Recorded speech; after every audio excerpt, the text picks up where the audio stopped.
Hi, I'm Carl Herzog, Public Historian for the USS Constitution Museum. A lot of people are spending more time at home these days, stocking up on groceries and doing more cooking at home. Staff of USS Constitution Museum is no exception to that, which is part of what inspired our USSCM Bake-Off this week. We're encouraging people to check out the recipes that we have on the USS Constitution Museum's website and give them a try yourself and share the results in photos or videos.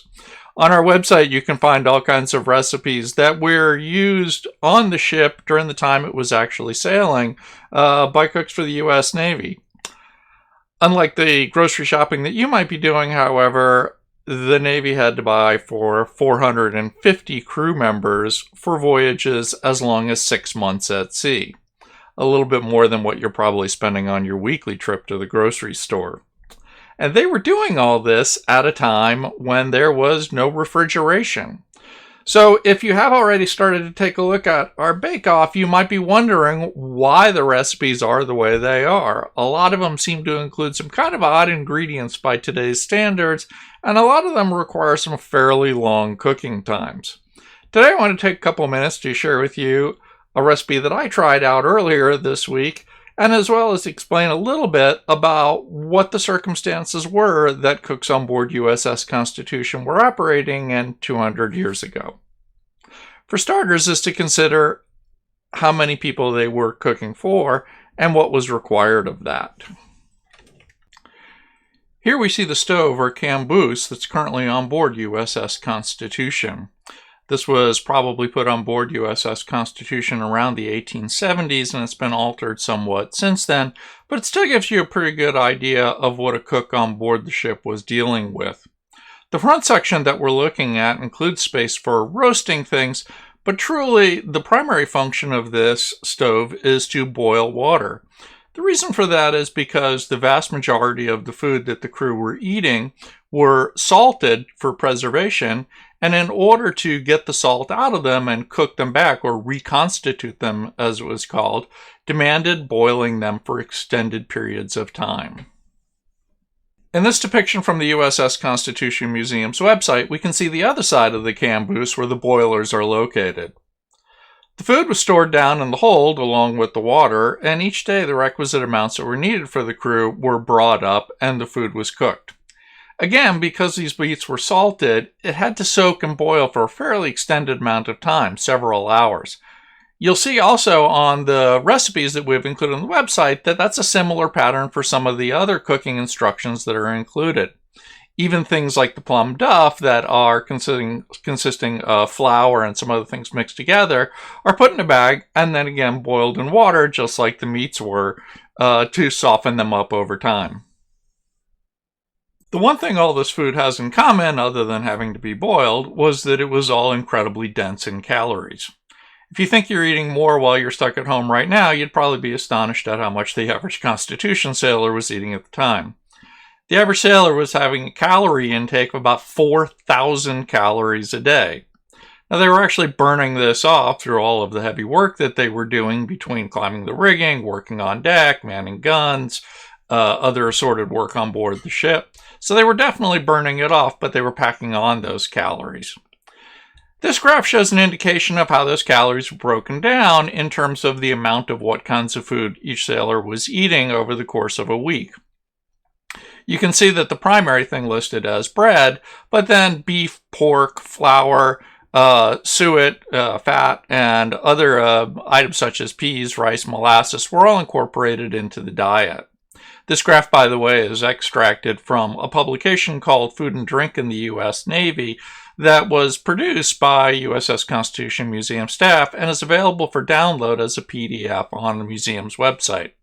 That paper goes into a lot more detail about how food was acquired and set up, and if you're really interested in taking a deep dive into the subject, I definitely recommend downloading our PDF. So again, as we can see from this chart, bread makes up the bulk of, if you will, of the diet of a sailor over the course of an average week, coming in at about 98 ounces of bread over the course of the week.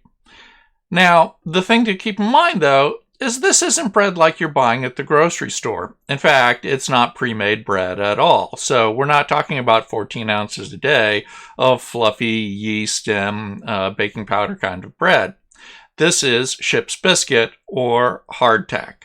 Essentially, just flour and water mixed together in a way that would be able to easily preserve and last for a very, very long time. You can find a ship's biscuit recipe as one of the recipes on our website. And earlier this week, I took my own stab at making some ship's biscuit. So here's my ship's biscuit. I ended up making two of them, one a little bit larger and the other one a little bit smaller, but they're both, frankly, probably not historically accurate. They did come out kind of hard, but not as hard as they probably need to be. I'm not sure the inside's completely dried out, even on the smaller, thicker one. I used fork tines to poke holes in them to help air out and dry out the inside, but that wasn't really historically accurate because the fork tines are too close together. And on original ship's biscuit, we can see that there were individual holes poked in the top instead of multiple tines on a fork. Yes, that's right, I said original ship's biscuit.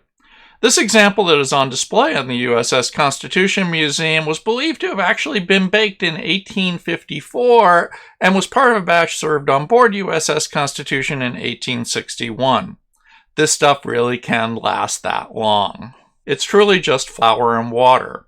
The advantage to that was that it was a way to create really dense bread that could be stored and kept over long periods of time. The downside is, like everything else, it needed to be soaked up in some sort of liquid, water or broth, in order to get soft enough to cook. So with each sailor eating 98 ounces of this stuff every week, it meant that the ship had to carry more than 84,000 pounds of this stuff to feed all of the 450 crew members over a 6-month cruise. Now, given the average size of each one of these biscuits, based on the historical examples that we've found like this one, we think that meant that the ship was carrying more than 337, nearly 338,000 of these little biscuits.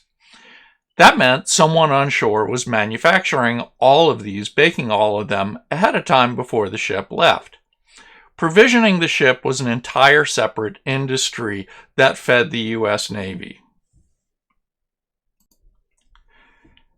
In this chart, again drawn from the paper available on our website, Food and Drink in the U.S. Navy, we can see the provisioned loadout projected for a 6-month cruise during the War of 1812. This shows two separate columns, what was expected to be the full loadout of food that would be required for that 6-month time period, and how much the ship actually had on board at the time that it was sailing. So as we can see, there were some discrepancies between what was expected and hoped for and what they were actually carrying, which often meant that either they weren't going to be able to have enough to last out over a 6-month cruise, or they were expected to get more on a rotating basis at some other port stop. All of this food was stored in barrels of various sizes down in the ship's hold. In addition to the food itself, there was water. About 47,000 gallons worth of water was stored down in the hold for a 6-month voyage. Now, they would go through 47,000 gallons of water, but they wouldn't empty out an entire barrel or the entire hold. They were constantly looking to keep those barrels full. These particular barrels that held the water were called tons because they literally carried a weight ton of water. And that weight water helped support the stability of the ship as it was underway and sailing, particularly in heavy weather. So frequently through the ship's logbooks, we hear stories about Constitution stopping and looking for water in various ports and stops along the way.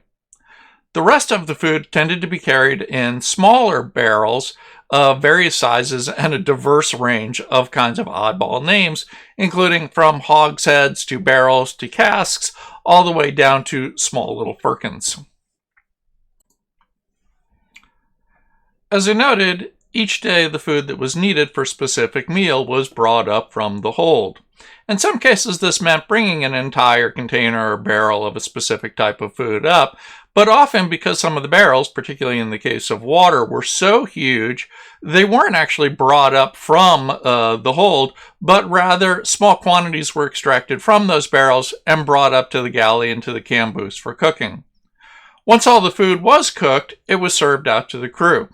The officers ate by themselves in a wardroom, but the rest of the enlisted crew ate, as I said, in small groups called messes. The crew actually got to choose who wanted to be their messmates, and they would gather around, store all of their eating utensils and things in a shared chest, and then always gather and eat their meals together. This kind of camaraderie helped break up the day and became part of the social structure of the crew as well, just like meals today. So as you get back from the grocery store this week and gather around the table for a meal, I hope you'll remember the original crew of USS Constitution and give a little bit of thought to what they were eating and how they were living on board.